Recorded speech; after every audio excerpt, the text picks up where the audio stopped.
ইসলাম কি এসব ধর্মের মতোই একই রকম? ভাই প্রশ্ন করেছেন, আমি কেবল বলতে চাই। আপনার যদি কোনো প্রশ্ন থাকে প্লিজ। হ্যাঁ কেবল একটি প্রশ্ন। হ্যাঁ হ্যাঁ, একটি। ভাই আপনি ফিলিপাইনের লোক, আমি ভেবেছিলাম ফিলিপিনোরা জ্ঞানী মানুষ।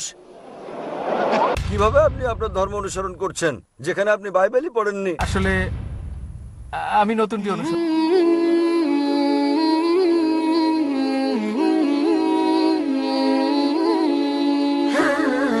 Hello, good evening. আমি জোশুয়া, ফিলিপাইনের নাগরিক। শত শত বছর আগে ফিলিপাইনের বেশিরভাগ ছিল মুসলিম এবং স্পেনীয়রে আসার আগে। এখন আমরা বেশিরভাগই খ্রিস্টান, বেশিরভাগ ক্যাথলিক। আমাদের দেশে অনেক অনেক ধাঁচের খ্রিস্টান ধর্ম এবং তাদের বেশিরভাগের দাবি যে যদি তুমি ধর্ম অনুসরণ করো, যদি তুমি তাদের সঙ্গে যোগ দাও, তোমার ভালো একটা সুযোগ আছে নিরাপদে স্বর্গে যাওয়ার। তাই আমার প্রশ্ন, ইসলাম কি এসব ধর্মের মতোই একই রকম?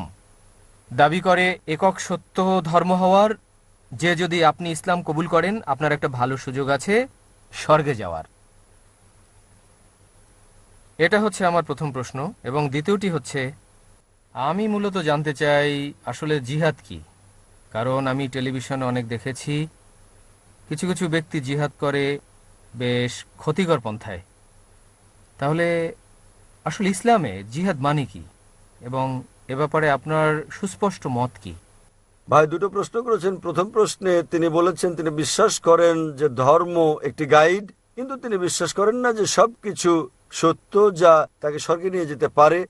তিনি জানতে চেয়েছেন ইসলামের অবস্থানটা কি এবং ইসলাম কি তাকে জান্নাতে নিয়ে যেতে পারে এবং কোরআন কি। আর দ্বিতীয় প্রশ্ন হচ্ছে জিহাদের মানেটা আসলে কি। প্রথম প্রশ্নের জবাবে বলছি, যদি আপনি বিশ্বাস করেন বাইবেল একটা গাইড, যদি ধরা হয় আপনি কোথাও পরীক্ষা দিচ্ছেন, হতে পারে ব্যাচেলার্স ডিগ্রি, অনেক সময় প্রতিটি বিষয়ের একটি করে গাইড থাকে, আপনি কি সেই গাইড অনুসরণ করবেন যা পুরনো এডিশনের, নাকি সেই গাইড যা সর্বশেষ এডিশনের? ভাই কোন গাইড আপনি অনুসরণ করবেন, পুরনো না নতুনটা? আমি উভয়টি অনুসরণ করব। উভয়? তাহলে আগে বিজ্ঞান বলতো চাঁদের আলো তার নিজস্ব আলো, আজ বিজ্ঞান বলছে চাঁদের আলো প্রতিফলিত আলো। কোনটি বিশ্বাস করবেন আপনি, পুরনো না নতুনটা?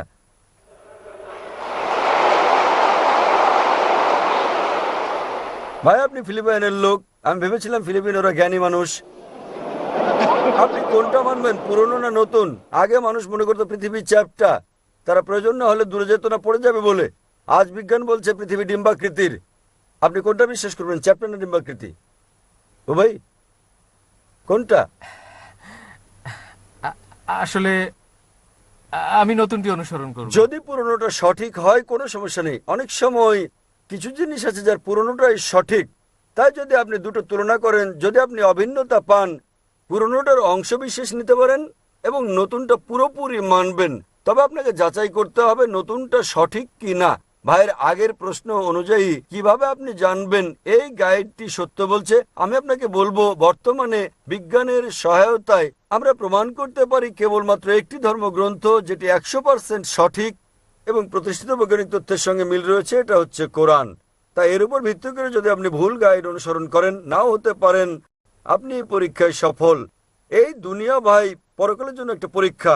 আল্লাহ কোরআনে বলেছেন সূরা মুলক অধ্যায় নম্বর 67 আয়াত নম্বর 2, আল্লাযী খালাকাল মাউতা ওয়াল হায়াতা, তিনি আল্লাহ যিনি সৃষ্টি করেছেন জীবন ও মৃত্যু পরীক্ষার জন্য তোমাদের মধ্যে কে উত্তম। তাহলে যখন আপনি পরীক্ষায় অবতীর্ণ হন আপনাকে অবশ্যই সঠিক গাইড পড়তে হবে। আর সর্বশেষ এবং চূড়ান্ত গাইড মানুষের জন্য হচ্ছে মহিমান্বিত কোরআন। এরপর আর কোনো গাইড আসবে না, আর কোনো পয়গম্বর আসবেন না। তাহলে এটি হচ্ছে একমাত্র গ্রন্থ যা আপনাকে মুক্তির পথে নিয়ে যাবে, স্বর্গে নিয়ে যাবে, আপনাকে জান্নাতে নিয়ে যাবে। আপনার দ্বিতীয় প্রশ্নের উত্তরে বলছি, জিহাদ শব্দটির মানে কি। এই শব্দটিকে বেশিরভাগ ক্ষেত্রে ভুল বোঝা হয়। ইসলামে জিহাদ এটিকে কেবল অমুসলিমরাই ভুল বোঝে না, এমনকি মুসলিমরাও ভুল বুঝে থাকে। বেশিরভাগ অমুসলিম ও মুসলিমরা ভাবেন যে কোনো যুদ্ধ যাতে মুসলিমরা লড়াই করে যে কোনো কারণে, তা হোক এটা অর্থের জন্য, হোক সম্পদের জন্য, ব্যক্তিগত স্বার্থের জন্য, তা হোক সুনামের জন্য বা জমির জন্য, একে বলা হয় জিহাদ। জিহাদ মানে এই নয় যে কোনো যুদ্ধ যাতে মুসলিমরা লড়াই করে, তাতে হোক তার সম্পদের জন্য, জমির জন্য, সুনামের জন্য। জিহাদ আরবি শব্দ জাহাদা থেকে এসেছে, যার মানে হচ্ছে চেষ্টা করা, যার মানে সংগ্রাম করা। ইসলামী প্রেক্ষাপটে জিহাদ মানে চেষ্টা ও সংগ্রাম করা নিজের অসৎ প্রবৃত্তির বিরুদ্ধে। জিহাদ মানে চেষ্টা ও সংগ্রাম করা সমাজের উন্নয়নের জন্য। জিহাদ আরও বোঝায় যুদ্ধক্ষেত্রে আত্মরক্ষার জন্য চেষ্টা ও সংগ্রাম করা। জিহাদ দিয়ে আরও বোঝায় জুলুমের বিরুদ্ধে চেষ্টা ও সংগ্রাম করা। জিহাদ মূলত চেষ্টা ও সংগ্রাম। উদাহরণস্বরূপ, যদি একজন ছাত্র পরীক্ষায় পাশের জন্য চেষ্টা ও সংগ্রাম করে, আরবিতে আমরা বলবো সে জিহাদ করছে। অনেক মানুষেরই ভুল ধারণা রয়েছে যে জিহাদ শুধুমাত্র করতে পারে মুসলিমরাই। কোরআনে অন্তত দুটো আয়াতে বলা হয়েছে যে এমনকি অমুসলিমরাও জিহাদ করতে পারে। আল্লাহ কোরআনে বলেছেন, সূরা লুকমান অধ্যায় নম্বর 31 আয়াত 14, আমি মানুষকে তার পিতামাতার সঙ্গে সদ্ব্যবহার করার নির্দেশ দিয়েছি। তার মা কষ্টের পর কষ্ট সহ্য করে তাকে গর্ভে ধারণ ও জন্ম দিয়েছে।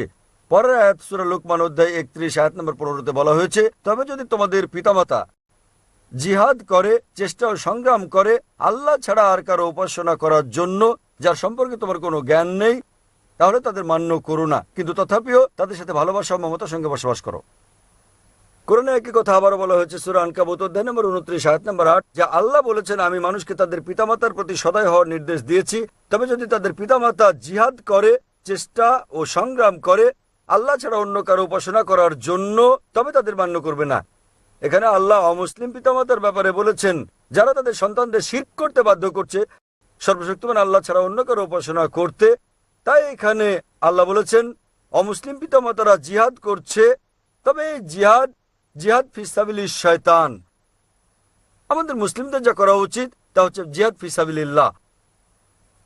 সুতরাং যে কোনো কারণে জিহাদ শব্দটি ব্যবহার করা হোক না কেন, এটা সাধারণভাবে ব্যবহৃত হয় এবং বোঝায় যে এটি জিহাদ ফিসাবিলিল্লাহ যদি অন্য কিছু না থাকে। তাই জিহাদ মূলত বোঝায় চেষ্টা ও সংগ্রাম করা। এবং অনেক সময় পাশ্চাত্যের লোকেরা তারা জিহাদ শব্দটিকে পবিত্র যুদ্ধ বলেছে। আরবিতে পবিত্র যুদ্ধ মানে হারবুম মুকাদ্দাসা।